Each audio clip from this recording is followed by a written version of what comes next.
Hello and welcome to Dynamic Study.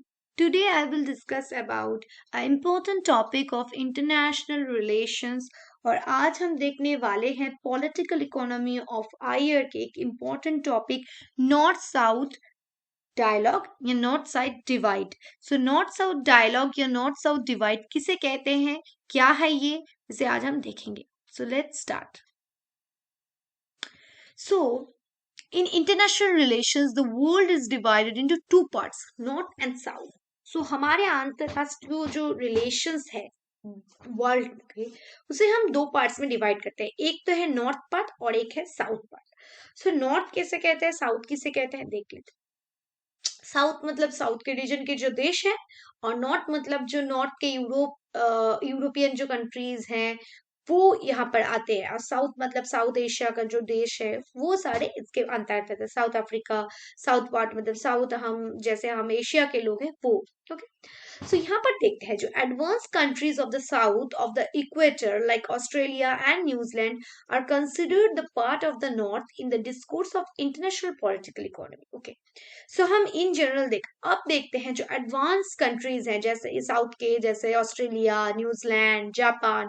सो इन सारे countries को या चाइना, इन सबको हम नॉर्थ के अंदर ढकेलते हैं। इंटरनेशनल पॉलिटिकल इकोनॉमी जब हम पढ़ते हैं तो अब हम उसे जो न्यूजीलैंड जैसे, ऑस्ट्रेलिया जैसे जो रिच कंट्रीज हैं, जिनके पास पैसे हैं, उन सारे कंट्री को हम नॉर्थ के रीजन में, नॉर्थ के पार्ट में सोचते हैं। Okay, in the terminology of the international political economy, not the synonym of, of technological advance, rich, post-industrial countries of the first world, where South is associated with the poor, least developed countries of the third world.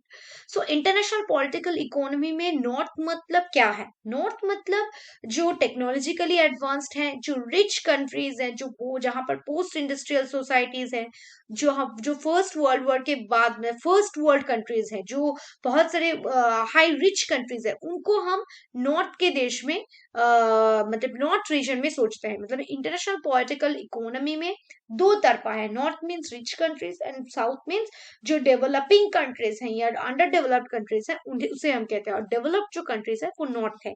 सो यहाँ पर technological advance जो है, जो सब कुछ में आगे है, उन सारे देश को हम नॉर्थ के हिसाब में रखते हैं। साउथ कौन है, जो पुअर कंट्रीज है, जो थर्ड वर्ल्ड के डेवलप्ड लीस्ट डेवलप बहुत पीछे हैं, उन सारे कंट्रीज को हम साउथ के हिसाब में रखते हैं। Okay, the erstwhile second world countries of the east bloc during the cold war period have been gradually amalgamating into the idea of north or for the south on the basis of the economic development। कुछ state ऐसे थे जो cold war के बाद, वो अगर जो Soviet union जब टूट गया सेकेंड वर्ल्ड वॉर के बाद, तब बहुत सारे ऐसे स्टेट से ईस्ट रीजन में, वो जो हुए क्या, वो अगर बहुत डेवलप कर लिए तो उनका अगर इकोनॉमिक डेवलपमेंट हुआ तो वो नॉर्थ की तरफ चले गए, और जिनका डेवलप नहीं हो पाया वो साउथ पार्ट उसे हम कहते हैं। सो साउथ के हिसाब से वो कंट्रीज रहेंगे। ओके, नेक्स्ट देखते हैं what is the main divide between north and south. So north और साउथ में क्या डिविजन्स है, क्यों हम इसे अलग करके देखते हैं। इट हैड मेनी कॉजेज, बहुत सारे कारण हैं, but there were two main issues, main two issues है। क्या है, फर्स्ट है स्लेवरी जो कॉन्सेप्ट है। मतलब फर्स्ट वर्ल्ड के जो कंट्रीज हैं, हम लोगों कॉलोनियल थे और बहुत स्लेवरी का बहुत आधिपत्य था। तब हमने बहुत स्लेव किया और हमारा जो संपत्ति था वो लूट कर ले गए। सो ये एक इशू था। और एक था, second was the balance of power in the federal government. अगर जो सरकार स्टेबल सरकार है, वो वहां पर लोगों का जो वोटाधिकार है, वो राइट टू वोट है या पब्लिक राइट्स है, वो अगर सिक्योर है तो वो नॉर्थ के कंट्रीज होंगे। वहां पर सिटीजन्स का राइट्स बहुत सारे सिक्योर होता है। एक अच्छा बैलेंस पावर, जहां पर बैलेंस ऑफ पावर का जो कंसेप्ट है वो अगर फुलफिल हो, तो उसे हम बैलेंस ऑफ पावर जो कंसेप्ट है फेडरल गवर्नमेंट में, वो अगर रहे तो उसे हम कह सकते हैं कि वो नॉर्थ फेडरल साउथ मतलब जो नॉर्थ के कंट्रीज है। और नॉर्थ में अगर federal government balance of power है तो वो नॉर्थ के कंट्रीज है, अगर नहीं है तो वो है साउथ। ओके, सो ये इश्यूज हैं, इन इश्यूज को लेकर नॉर्थ एंड साउथ में एक डिविजन क्रिएट होता है। ओके, अब डेफिनेशन देखते हैं।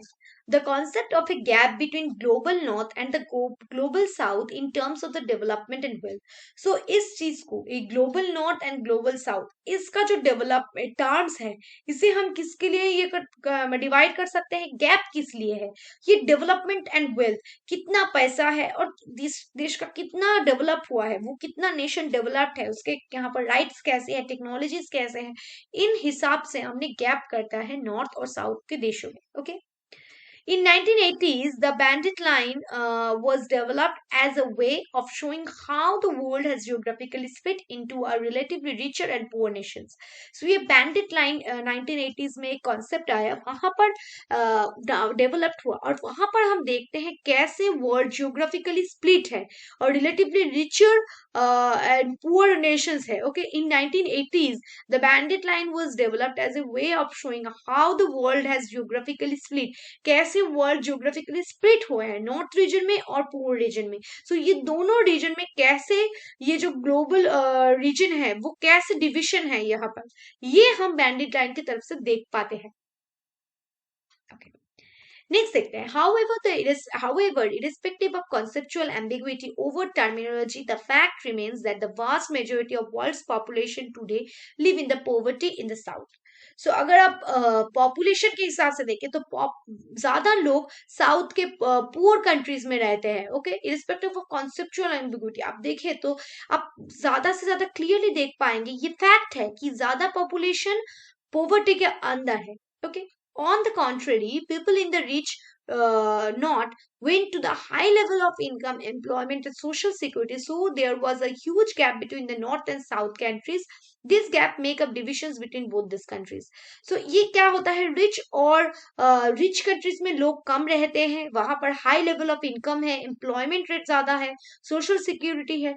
इन सारे कारण के वशत मतलब इन सारे कारण के अनुसार क्या होता है, जो रिच कंट्रीज है और पुअर कंट्रीज है मतलब नॉर्थ और साउथ में गैप जो होता है, डिविजन जो होता है वो बढ़ जाता है. मतलब नॉर्थ बहुत ज्यादा डेवलप्ड कंट्रीज है और जो साउथ के कंट्रीज है वो बहुत पुअर है, अंडर डेवलप्ड है.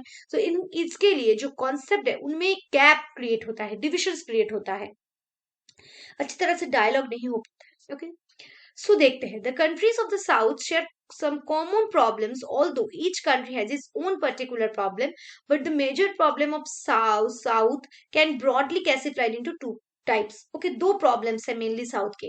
ओके, साउथ हर देश का अलग अलग प्रॉब्लम जरूर रहता है, लेकिन अगर आप इन जनरल देखें कि साउथ के देश को क्या मेन प्रॉब्लम क्या है, तो आप देख पाएंगे वहां पर मेन दो प्रॉब्लम है. एक तो इकोनॉमिक डेवलपमेंट अच्छी तरह से नहीं हो पाई और सोशल पॉलिटिकल जो प्रॉब्लम्स है, सोशली हमारा सोसाइटी स्टेबल नहीं है, पॉलिटिकली बहुत कैओटिक सिचुएशन है, यहाँ पर हर वक्त लड़ाई दंगा होती है, पॉलिटिकली एक वायबल सोसाइटी नहीं है, वहां पर लोग सचेतन नहीं है कि उनके लिए क्या अच्छा है नहीं है. सो इकोनॉमिकली वो वाइब्रेंट सोसाइटी नहीं है और सोशली पॉलिटिकली वो आगे नहीं है. इस कारणवशत क्या होता है कि जो कंसेप्ट है, ये जो क्लासिफिकेशन है, मतलब साउथ के कंट्रीज के यही मेन प्रॉब्लम्स देखा जाता है.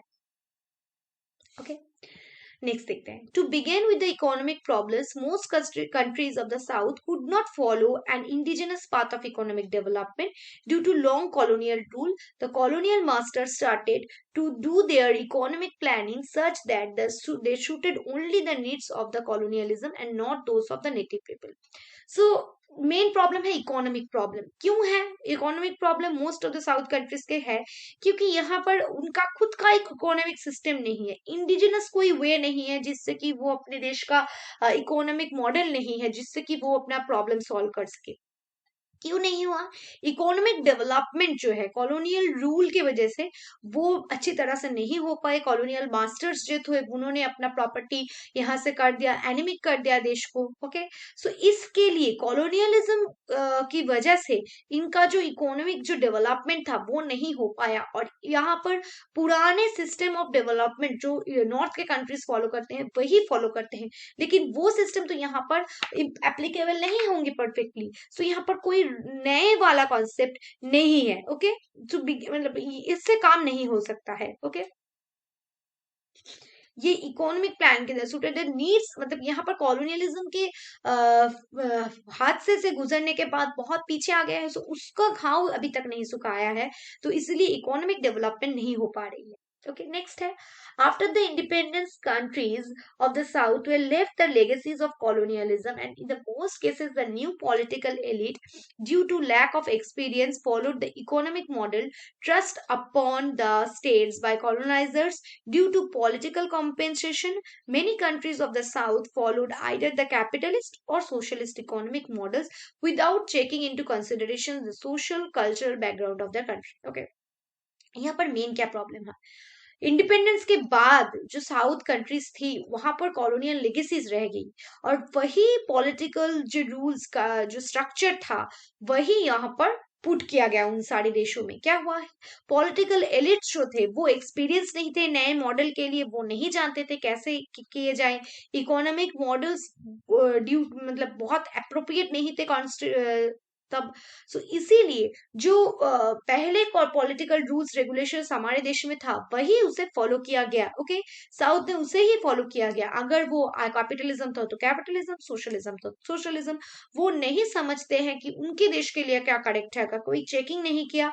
और जो सोशल कल्चरल बैकग्राउंड में उस हमने कुछ नहीं देखा, विदाउट चेकिंग विदाउट कंसिडरेशन हमने उसे अप्लाई कर दिया, यही था मेन प्रॉब्लम। ओके, सो सोशली और कल्चरल बैकग्राउंड को ना देखते हुए हमने देखा कि क्या प्रॉब्लम्स हैं यहाँ पर। जो रूल्स रेगुलेशन पहले से ही चल रहे थे हमारे देश में, उसे ही हमने फिर से एप्लीकेबल कर दिया यहाँ पर। Okay. The newly independent states of the South carried out in a social and economic burden due to the oppressive colonial rule from exploitation by rich North was the creation of debt trap. क्या हुआ, south के देश से बहुत सारे property या बहुत सारे इकोनॉमिक सुविधाएं लिए गए थे नॉर्थ के कंट्रीज, और बहुत सारे एक्सप्लॉइट किए थे उन्हें। सो इन एक्सप्लॉइटेशन के वजह से, इन ऑपरेशन के वजह से, ऑपरेसिवनेस के वजह से कॉलोनियल रूल में बहुत सारे बर्डन आ गए, बहुत सारे ऋण लेने पड़े उनको। सो ये ऋण के वजह से वो एक डेप्ट ट्रैप में फंस गए, वो एक फांद में फंस गए, वो एक गैप में फंस गए, वो अभी ट्रैप में है, उसे अब ट्रैप से बाहर निकालना बहुत मुश्किल है। सो एक डेप ट्रैप एक कॉन्सेप्ट है। ये डेप ट्रैप क्या है, डेप ट्रैप मतलब आपको लोन देने होंगे और लोन से आपको ट्रैप में फैला जाता है। Okay, debt trap was a potent method of neo-colonization perpetuated by the rich north over the poor south. This mechanism was very much prevalent in international political economy since the Second World War and remained effective till the end of 1990s. 1990s से पहले तक क्या होता था, जो poor countries है उनके पास पैसे नहीं है, वो उनके कॉलोनियलिज्म के वजह से उनका जो इकोनॉमिक कॉन्सेप्ट है वो बहुत खराब सिचुएशन में आ गया था। तो इस वजह से क्या हुआ, इस वजह से जो कॉन्सेप्ट हुआ था कि रिच जो नॉर्थ है उससे पुअर साउथ लोन ले रहे थे, इकोनॉमिक लोन ले रहे थे सेकेंड वर्ल्ड वॉर के टाइम। और जो सेकेंड वर्ल्ड वॉर के बाद जो, क्योंकि न्यू न्यू जो न्यू बहुत सारे न्यू इंडिपेंडेंट स्टेट्स आए हैं, उन्होंने लोन लेना शुरू किया जो डेवलप्ड कंट्रीज है उनसे। और ये लोन का जो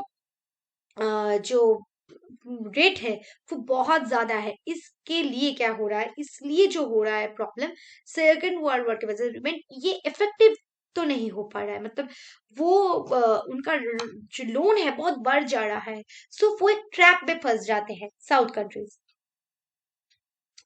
अब देखते हैं आईआर के बहुत सारे कुछ थ्योरीज है जिन्होंने नॉर्थ साउथ डायलॉग या नॉर्थ साउथ डिविजन्स के बारे में बताया गया है। फर्स्ट है, Marxist scholars analyse this disparity in terms of divisions of society into economic classes, mainly owners and non owners. The fact that every society is controlled by rich owing class who operates the poor non-owning class holds the true for the international order too। यहाँ पर क्या हो रहा है, Marxist scholar ने देखा कि ये जो सोसाइटी है, इकोनॉमिक क्लास है या सोसाइटी है, ये इनमें बहुत सारे डिविजन्स है। ओके, मेनली ओनर्स में एंड नॉन ओनर्स में बहुत सारा डिस्पैरिटी है। यहाँ पर एवरी सोसाइटी, यहाँ पर जो हर समाज है वो कंट्रोल हो रहा है रिच क्लास से और पुअर क्लास में। ओके, रिच से और पुअर में एक कंट्रोल हो रहा है, एवरी सोसाइटी इज कंट्रोल। यहाँ पर सारा समाज जो है ना, वो जिनके पास प्रॉपर्टी है वो उस समाज को कंट्रोल कर रहा है। नॉन ओनिंग क्लास सिर्फ इंटरनेशनल ऑर्डर को फॉलो कर रहे हैं, ऑपरेट तो मेन कौन कर रहा है, जिनके पास ओनर है, जो लोग ओनर है इस प्रॉपर्टी के, वो इकोनॉमिक क्लास जो है वो क्या करते हैं, वो समाज में डिविजन्स क्रिएट करते हैं, वही इकोनॉमी को होल्ड करते हैं एंड कंट्रोल भी करते हैं, इसलिए गैप बढ़ता है। नेक्स्ट है the dependency theory and world system theory link colonialism rich north and ये जो रिच नॉर्थ है, यही इसके लिए ही जो साउथ है वो बहुत इम्पोवरिशमेंट में है, वो बहुत पीछे है। सब कुछ का कारण यही नॉर्थ है। नॉर्थ ने इतना ज्यादा शोषण किया है कि साउथ बहुत ज्यादा पीछे आ गए। Okay, so world system scholar like Immanuel Wallerstein and Andre Gunder Frank believe that the rich north has become the core and the international political economy by extracting the raw materials from their colonies over the centuries। ये जो rich countries है वो core से क्या कर रहे हैं, बहुत सारे जो पैसे हैं, सोशल इश्यूज हैं, वो सारे कंट्रोल कर रहे हैं, ले रहे हैं। ओके, और इससे क्या हो रहा है, पेरीफेरी बन रहे हैं, हम उनके सेंटर में नहीं आ पा रहे। कोर कंट्रीज तो हमसे लेकर उन्होंने अपना बिजनेस बढ़ा रहे हैं। So this is the concept of world system theory. Throughout such exploitation, South become periphery. South तो periphery बन रहा है। As a result of this exploitation, जो कोर है उनमें और ज्यादा ब्लड आ रहा है और हम पेरीफेरी में एनिमिक हो रहे हैं। मतलब पेरीफेरी के पास कोई पैसा ही नहीं है। कोर कंट्रीज मतलब नॉर्थ के पास बहुत ज्यादा पैसे आ रहे हैं, लेकिन जो साउथ कंट्रीज हैं उन वो पेरीफेरी की तरह बन जा रहे हैं, उनके पास कोई पैसे ही नहीं है। ओके, अब लिबरल थियोरी क्या कहते हैं देखते हैं। Liberal theory related their improvement assessment of the countries of the south to their failure of accommodate wealth and manage their economic and political system effectively. Liberal theory कहते हैं south के पास जो भी था पैसा, उन्होंने उसको, उस वेल्थ को उसे अच्छी तरह से मैनेज नहीं कर पाए, एकोमोडेट नहीं कर पाए, और अच्छी तरह से इकोनॉमिकली और पॉलिटिकली उसे इफेक्टिवली इंप्लीमेंट नहीं कर पाए। ओके, सो लिबरल थ्योरी का यही प्रॉब्लम था कि उन्होंने वेल्थ को अच्छी तरह से मैनेज और इकोनॉमिक सिस्टम को इफेक्टिवली इंप्लीमेंट नहीं कर पाया, इसलिए वो पीछे है इतने। अब फेमिनिस्ट क्या कहते हैं? फेमिनिस्ट कहते हैं जो वुमेन का जो रोल है in the accumulation of wealth in both north and south had not properly recognized।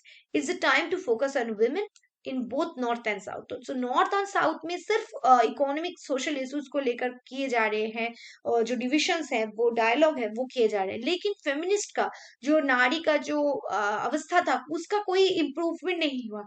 औरतें जैसे ही थी वैसे ही रही है। सो अभी ऐसा होना चाहिए इंटरनेशनल पॉलिटिकल इकोनॉमी के पहले नॉर्थ साउथ में डिविजन्स ना करके ऑल ओवर द वर्ल्ड ये जो वुमेन्स का जो पोजीशन है उसे अच्छी तरह से फिर से अच्छी पोजीशन में लाने की कोशिश करना। So this is the way you can solve the problem of north and south. Okay, so north and south में मेन जो प्रॉब्लम था वो था इकोनॉमिक एंड सोशल इश्यूज को लेकर। सोशली और इकोनॉमिकली नॉर्थ के कंट्रीज बहुत आगे हैं और सोशल जो साउथ कंट्रीज बहुत पीछे है। सो इसीलिए उनको ये ओवरकम करना होगा, तभी ये जो प्रॉब्लम्स है, ये जो डिविजन्स है, ये डिविजन्स क्या हो सकते हैं, कंट्रोल में आ सकते हैं, और जो प्रॉब्लम्स हैं उसे हम सॉल्व कर सकते हैं। So that's the whole lecture on the north and south divisions और dialogue. So I hope north and south में डायलॉग करके उन्होंने उनका प्रॉब्लम सॉल्व कर लेंगे। बहुत सारे ऑर्गेनाइजेशंस हैं जो इस नॉर्थ साउथ डायलॉग में हेल्प करते हैं, जैसे कि ब्रिक्स हैं, WTO है, IMF, उन्होंने लोन देकर ये कॉन्सेप्ट जो डिविजन्स हैं उसे डायलॉग में परिवर्तन कर सकते हैं, और उसे ये जो गैप है उसे हम हटा सकते हैं। So that's the whole lecture. Thank you, keep on watching and keep on learning.